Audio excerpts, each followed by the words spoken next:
Ivy Day in the Committee Room by James Joyce. Old Jack raked the cinders together with a piece of cardboard and spread them judiciously over the whitening dome of coals. When the dome was thinly covered, his face lapsed into darkness, but as he set himself to fan the fire again, his crouching shadow ascended the opposite wall, and his face slowly re-emerged into light. It was an old man's face, very bony and hairy. The moist blue eyes blinked at the fire, and the moist mouth fell open at times, munching once or twice mechanically when it closed. When the circles had caught, he laid the piece of cardboard against the wall, sighed, and said, "That's better now, Mr. O'Connor." Mr. O'Connor, a gray-haired young man whose face was disfigured by many blotches and pimples, had just bought the tobacco for a cigarette into a shapely cylinder, but when spoken to, he undid his handiwork meditatively.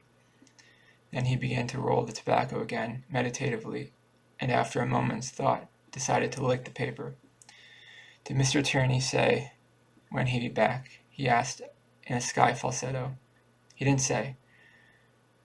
Mr. O'Connor put his cigarette into his mouth and began to search his pockets. He took out a pack of thin pasteboard cards. "I'll get you a match," said the old man. "Never mind, this'll do," said Mr. O'Connor. He selected one of the cards and read what was printed on it. "Municipal elections, Royal Exchange Ward. Mr. Richard J. Tierney, PLG, respectfully solicits the favor of your vote and influence at the coming election in Royal Exchange Ward." Mr. O'Connor had been engaged by Tierney's agent to canvass one part of the ward, but as the weather was inclement and his boots let in the wet, he spent a great part of the day sitting by the fire in the committee room in Wicklow Street, and Jack, the old caretaker, they had been sitting thus since the short day had grown dark. It was the 6th of October, dismal and cold outdoors. Mr. O'Connor tore a strip off the card and lighting it, lit his cigarette. As he did so, the flame lit up a leaf of dark glossy ivy, the lapel of his coat. The old man watched him attentively and then, taking up the piece of cardboard again, began to fan the fire slowly while his companion smoked. "Ah, yes," he said, continuing, "it's hard to know what way to bring up the children. Now who'd think he'd turn out like that? I sent him to the Christian Brothers, and I done what I could him. But there he goes boozing about. I tried to make him somewhat decent." He replaced the cardboard warily. "Only I'm an old man now. I'd change his tune for him. I'd take the stick to his back and beat him while I could stand over him, as I'd done many times before.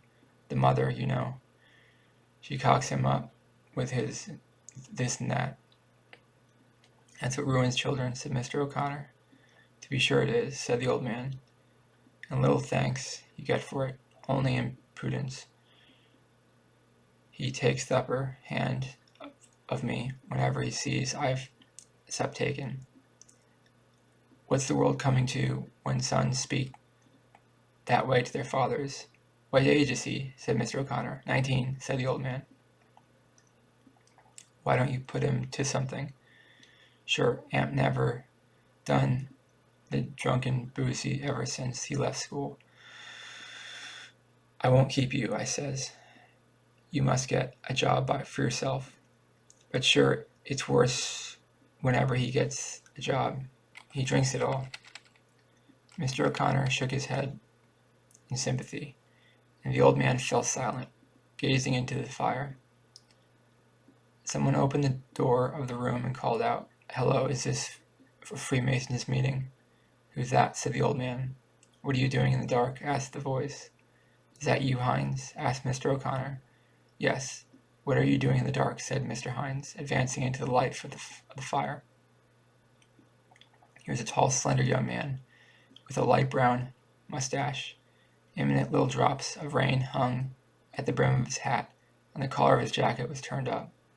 "Well, Matt," he said to Mr. O'Connor, "how goes it?" Mr. O'Connor shook his head. The old man left the hearth and, after stumbling about the room, returned with 2 candlesticks, when he thrust one after the other into the fire, and carried to the table. A denuded room came into view, and the fire lost all its cheerful color. The walls of the room were bare except for a copy of an election address. In the middle of the room was a small table on which papers were heaped. Mr. Hines leaned against the mantelpiece and asked, "Has he paid you yet?" "Not yet," said Mr. O'Connor. "I hope to God he'll not leave us in the lurch tonight." Mr. Hines laughed. "Oh, he'll pay you, never fear," he said. "I hope he'll look smart about it, if he means business," said Mr. O'Connor. "What do you think, Jack?" said Mr. Hines satirically to the old man. The old man returned to his seat by the fire, saying, "It isn't, but he has it anyway. Not like the other tinker." "What other tinker?" said Mr. Hines. "Colgan," said the old man scornfully. "Is it because Colgan's a working man you say that? What's the difference between a good honest bricklayer and a publican, eh? Hasn't the working man as good a right to be in a corporation as anyone else, eh? And a better right than those chenines that are always hat in hand before any fellow with a handle to his name? Isn't that so, Matt?"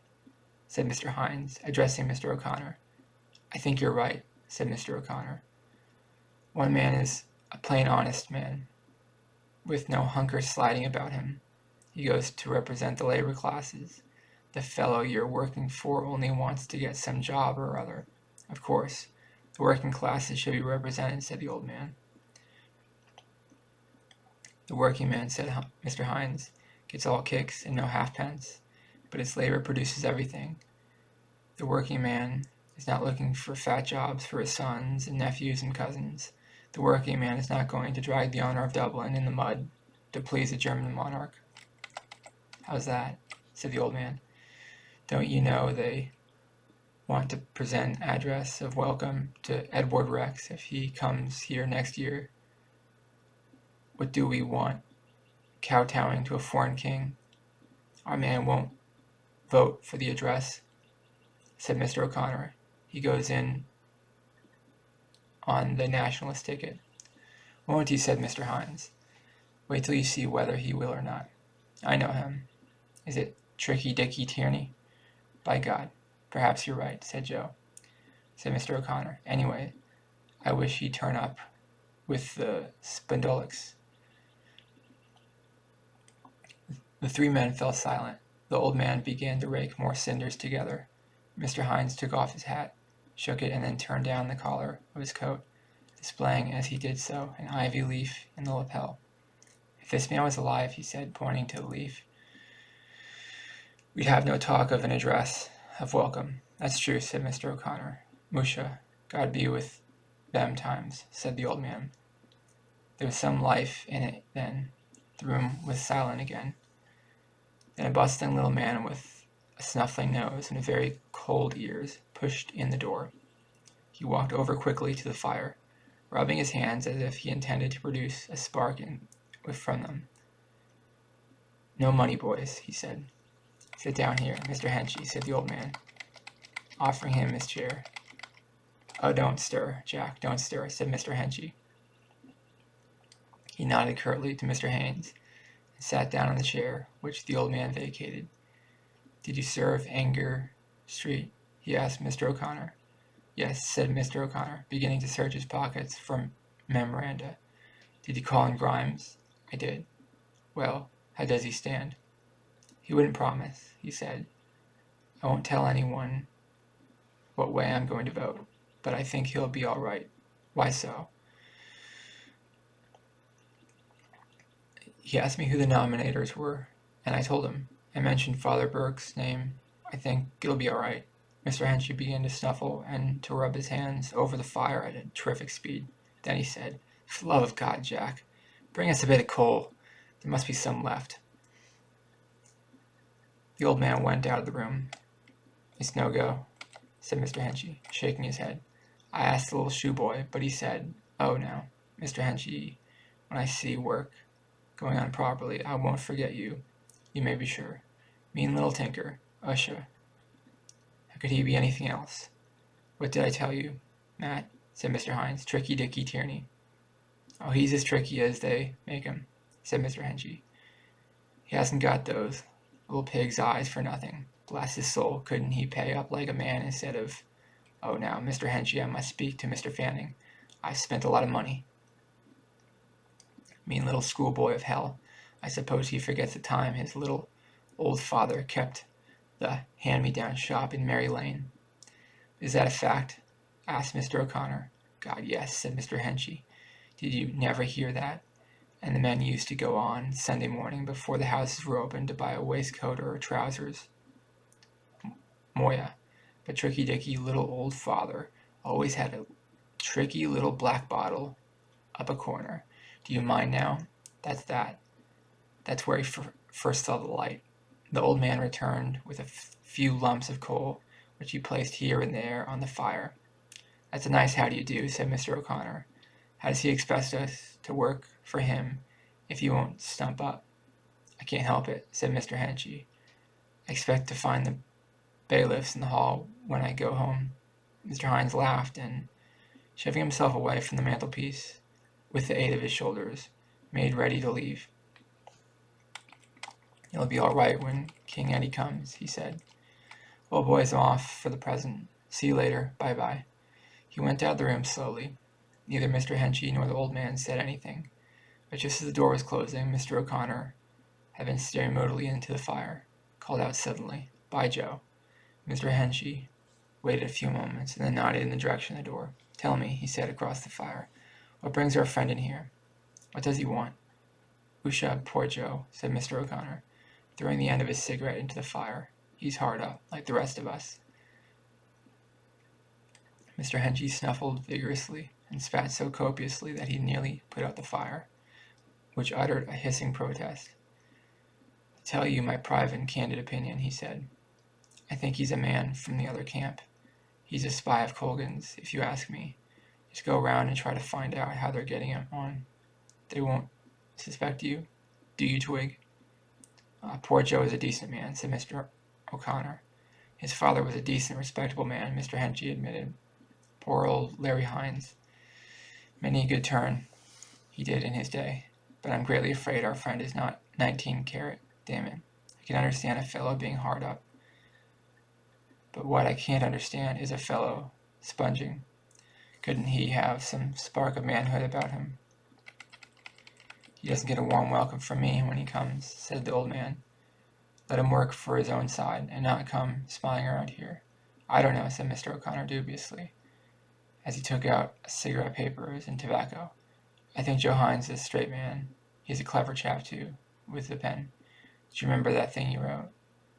Some of these hillsiders and Fenians are a bit too clever, if you ask me," said Mr. Henchy.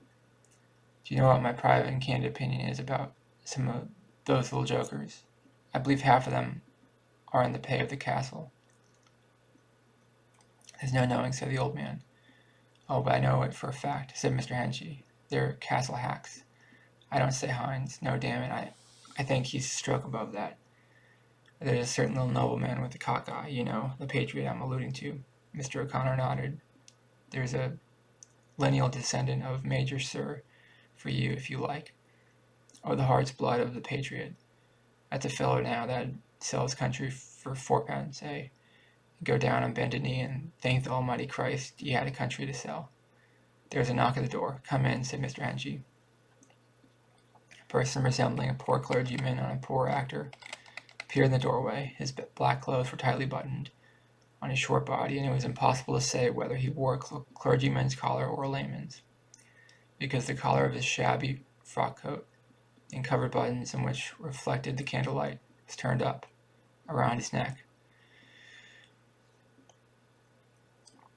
He wore a round hat and a hard black felt. His face, shining with raindrops, had the appearance of damp yellow cheese, save where 2 rosy spots indicated the cheekbones.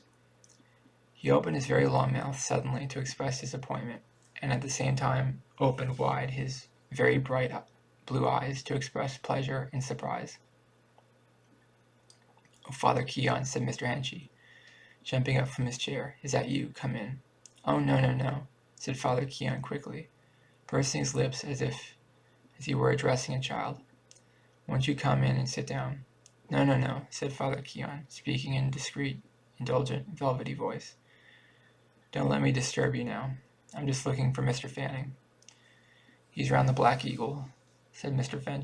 Henchy. "But won't you come in and sit down for a minute?" "No, no, thank you. It was just a little business matter," said Father Keon. "Thank you, indeed." He retreated from the doorway, and Mr. Henchy, seizing one of the candlesticks, went to the door and lighted him downstairs. "Oh, don't trouble," I begged. "No, but the stairs is so dark." "No, no, I can see. Thank you, indeed." "Are you right now?" "All right, thanks, thanks." Mr. Henchy returned with the candlestick and put it on the table. He sat down again at the fire. There was a silence for a few moments. "Tell me, John," said Mr. O'Connor, lighting his cigarette with another pasteboard card. "What he is exactly." "Ask me an easier one," said Mr. Henchy. "Fanning himself seemed to me very thick. They were often in Kavanagh's together. Is he a priest at all?" "I believe so. I think he's what you call black sheep. We haven't many of them, thank God. But we have a few. He's an unfortunate man of some kind." "And how does he knock it out?" asked Mr. O'Connor. "That's another mystery. Is he attached to any chapel or church or institution, or—" "No," said Mr. Henchy. "I think he's traveling on his own account. God forgive me," he added. "I thought he was the dozen of stout. Is there any chance of drink itself?" asked Mr. O'Connor. "I'm dry too," said the old man. "I asked that little shoeboy 3 times," said Mr. Henchy. "Would he send up a dozen of stout?" I asked him again now, but he was leaning on the counter in his shirt sleeves, having a deep gosser with Alderman Cowley. "Why didn't you remind him?" said Mr. O'Connor. "Well, I couldn't go over while he was talking to Alderman Cowley. I just waited till I caught his eye and said, 'About that little matter I was speaking to you about, that'll be all right, Mr. H,' he said. Yeah, sure, the little hoppo my thumb had forgotten all about it. There's some deal on it that quarter," said Mr. O'Connor thoughtfully. "I saw the 3 of them hard at it yesterday at Suffolk Street corner."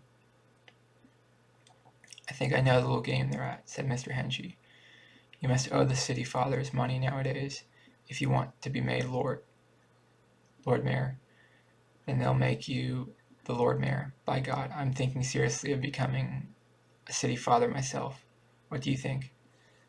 Would I do for the job?" Mr. O'Connor laughed. "So far as owing money goes." "Driving out of the mansion house," said Mr. Henchy, "in all my vermin, with Jack here standing up behind me in a powdered wig, hey? And make me your private secretary, John." "Yes, and I'll make Father Keon my private chaplain. We'll have a family party." "Faith, Mr. Henchy," said the old man, "you'd keep up better style than some of them. I was talking one day to old Keegan, the porter, and how do you like your new master, Pat? Says I to him. "You haven't much entertaining now," says I. "Entertaining?" says he. "He live on the smell of an old oil rag. And do you know what he told me? No, I declare to God, I don't believe him." "What?" said Mr. Henchy and Mr. O'Connor. "He told me, 'What do you think of a Lord Mayor of Dublin sending out for a pound of chops for his dinner?' 'How's that for high living?' says he. 'Wisha, wisha, wisha,' says I. 'A pound of chops,' says he. 'Coming into the mansion house. Wisha,' says I. 'What kind of people is going at all now?'" At this point there was a knock on the door, and a boy put in his head. "What is it?" said the old man. "From the Black Eagle," said the boy, walking in sideways and depositing a basket on the floor, with a noise of shaken bottles. The old man helped the boy to transfer the bottles from the basket to the tables, and counted them fully tally. After the transfer, the boy put his basket on his arm and asked, "Any bottles?" "What bottles?" said the old man. "Will you let us drink them first?" said Mr. Henchy. "I was told to ask for the bottles. Come back tomorrow," said the old man. "Here, boy," said Mr. Henchy. "Will you run over to O'Farrell's and ask him to lend us a corkscrew for Mr. Henchy? Say, tell him we won't keep it for a minute. Leave the basket there." The boy went out, and Mr. Henchy began to rub his hands cheerfully, saying, "Ah, well, he's not so bad after all. He's as good as his word, anyhow." "There's no tumblers," said the old man. "Oh, don't let that trouble you, Jack," said Mr. Henchy. "Many's the good man before now drank out of the bottle. Anyway, it's better than nothing," said Mr. O'Connor. He's not the bad sort," said Mr. Henchy, "only Fanning has such a loan on him. He means well, you know, in his own tin-pot way." The boy came back with the corkscrew. The old man opened 3 bottles and was handing back the corkscrew when Mr. Henchy said to the boy, "Would you like a drink, boy?" "If you please, sir," said the boy. The old man opened another bottle grudgingly and handed it to the boy. "What age are you?" he asked. 17, said the boy. As the old man said nothing further, the boy took the bottle, said, "Here's my best respects, sir, to Mr. Henchy," drank the contents, put the bottle back on the table, and wiped his mouth with his sleeve. Then he took up the corkscrew and went out of the door sideways, muttering some form of salutation. "That's the way it begins," said the old man. "The thin edge of the wedge," said Mr. Henchy. The old man distributed the 3 bottles which he had opened, and the men drank from them simultaneously. After having drank, each placed the bottle on the mantelpiece within his hand's reach and drew in a long breath of satisfaction. "Well, I did a good day's work today," said Mr. Henchy after a pause. "That's so, John." "Yes, I got him 1 or 2 sure things on Dawson Street. Crofton and myself, between ourselves, you know. Crofton, he's a decent chap, of course, but he's not worth a damn as a canvasser.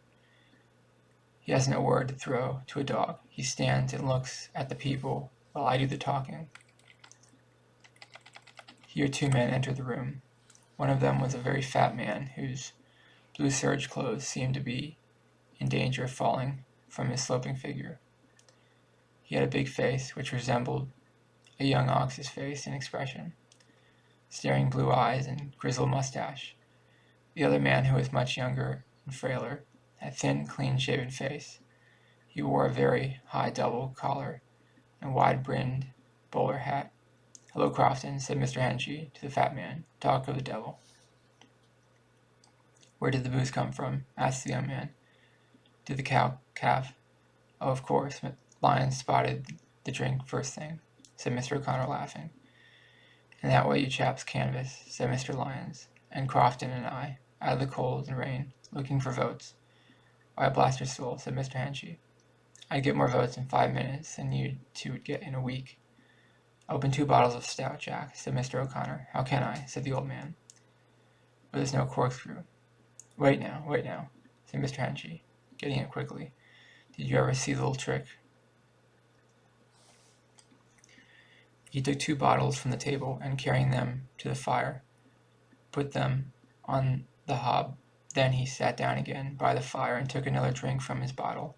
Mr. Lyons sat on the edge of the table, pushed his hat towards the nape of his neck, and began to swing his legs. "Which is my bottle?" he asked. "This, lad," said Mr. Henchy. Mr. Crofton sat down on a box and looked fixedly at the other bottle on the hob. He was silent for 2 reasons. The first reason, sufficient in itself, was that he had nothing to say. The second reason was that he considered his companions beneath him. He had been a canvasser for Wilkins, the Conservative, when the Conservatives had withdrawn their man, choosing the lesser of 2 evils, given their support to the Nationalist candidate. He had been engaged to work for Mr. Turney. A few minutes of apologetic talk was headed as the cork flew out of Mr. Lyons' bottle. Mr. Lyons jumped off the table, went to the fire, took his bottle, and carried it back to the table. I was just telling them, Crofton, said Mr. Henchy. And when we got a few votes today. Who did you get? Asked Mr. Lyons.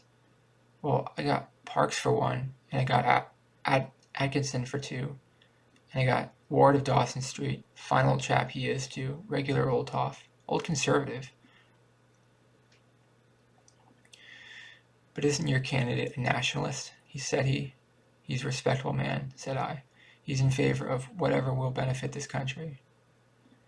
He's a big rate player, I said. He has extensive house property in the city and 3 places of business, and isn't it to his advantage to keep down the rates?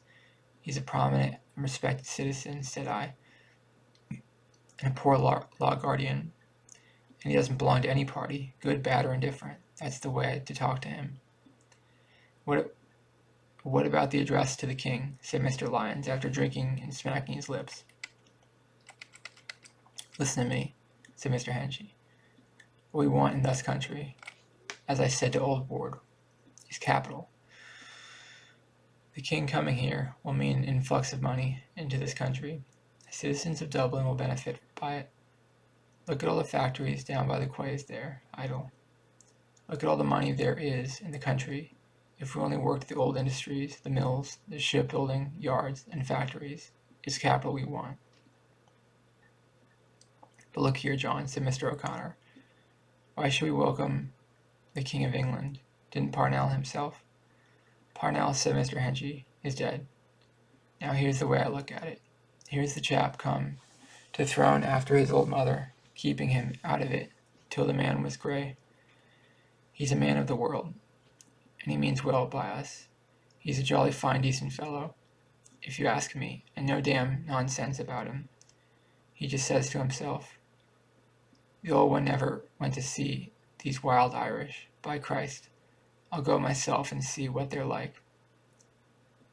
And are we going to insult the man when he comes over here in friendly visit, eh? What? That's right, Crofton. Mr. Crofton nodded his head. But after all now, said Mr. Lyons argumentatively, King Edward's life, you know, is not the very. Let bygones be bygones, said Mr. Henchy. I admire the man personally. He's just an ordinary knockabout, like you and me. He's fond of his glass of grog, and he's a bit of a rake, perhaps.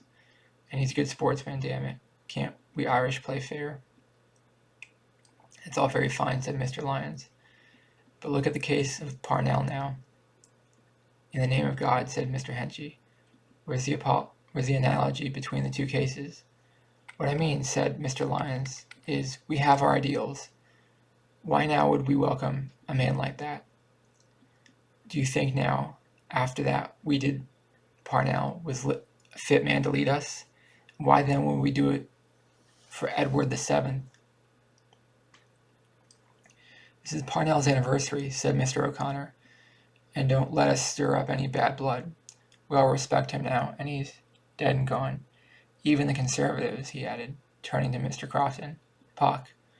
The tardy cork flew out of Mr. Crofton's bottle. Mr. Crofton got up from his box and went to the fire. He returned with his capture, he said in a deep voice. Our side of the house respects him because he was a gentleman.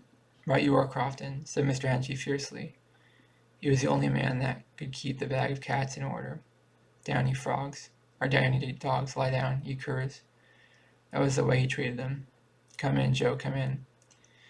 He called out, catching sight of Mr. Hines in the doorway. Mr. Hines came in slowly. Open another bottle of stout, Jack, said Mr. Henchy. I forgot there's no corkscrew. Here, show me one here, and I'll put it at the fire. The old man handed another bottle, and he placed it on the hob. He said, sit down, Joe, said Mr. O'Connor. And just talking about the chef. Aye, said Mr. Henchy. Mr. Hines sat at the side of the table near Mr. Lyons, but said nothing. There's one of them anyhow, said Mr. Henchy. That didn't renege him. By God, I'll say to you, Joe. No, by God, you stuck to him like a man. Oh, Joe, said Mr. O'Connor suddenly. Give us that thing you wrote. Do you remember? Have you got it in you? Oh, aye, said Mr. Henchy. Give us that. Did you ever hear that, Crofton? Listen to this now, splendid thing. Go on, said Mr. O'Connor. Fire away, Joe. Mr. Hines did not seem to remember at once the piece to which they were alluding, but after reflecting a while he said, "Oh, that thing is, sure, that's old now." "Out with it, man," said Mr. O'Connor. "Shush, shush," said Mr. Henchy. "Now, Joe." Mr. Hines hesitated a little longer. Then amid the silence he took off his hat, laid it on the table, and stood up. He seemed to be rehearsing the piece in his mind. After a rather long pause he announced, "The death of Parnell, October 6, 1891. He cleared his throat once or twice, then he began to recite. "He is dead. Our uncrowned king is dead. O Erin, mourn with grief and woe, for he lies dead whom the fell gang of modern hypocrites laid low. He lies slain by the cowards, hounds he raised to glory from the mire, and Erin's hopes and Erin's dreams perish upon the monarch's pyre. In palace cabin horn caught, the Irish heart wherein it is bowed with woe, for he is gone, who would have wrought her destiny. He would have had his Erin famed, the green flag gloriously unfurled, her statesmen, bards, and warriors raised before the nation of the world. He dreamed, alas, 'twas but a dream, of liberty, and as he strove to clutch that idle treachery, sundered him from the thing he loved. Shame on the coward, caitiff hands that smoke their lord, or with a kiss betrayed him to the rabble rout. A fawning priest, no friends of his, may everlasting shame consume the memory of those who tried to befoul and smear the exalted name of ones who spurned them in his pride. He fell as fall the mighty ones, nobly undaunted to the last, and death has now united him with Erin's heroes of the past. No sound of strife disturb his sleep. Calmly he rests, no human pain or high ambition spurs him now peaks of glory to attain. They had their way, they laid him low, but Erin, list, his spirit may rise like the phoenix from the flames, when breaks the dawning of the day that brings us freedom's reign. And on that day may Erin well pledge in the cup she lifts to joy, when grief, the memory of Parnell. Mr. Hines sat down again on the table. When he had finished his recitation, there was a silence and then a burst of clapping. Even Mr. Lyons clapped. The applause continued for a little time. When he had ceased, all the auditors drank from their bottles in silence. The cork flew out of Mr. Hines' bottle, but Mr. Hines remained sitting flushed, bare-headed on the table. He did not seem to have heard the invitation. "Good man, Joe," said Mr. O'Connor, taking out his cigarette papers and pouch, the better to hide his emotion. "What do you think of that, Crofton?" cried Mr. Henchy. "Isn't that fine?" "What?" Crofton said that it was a very fine piece of writing. That's the end of Ivy Day in the Committee Room by James Joyce.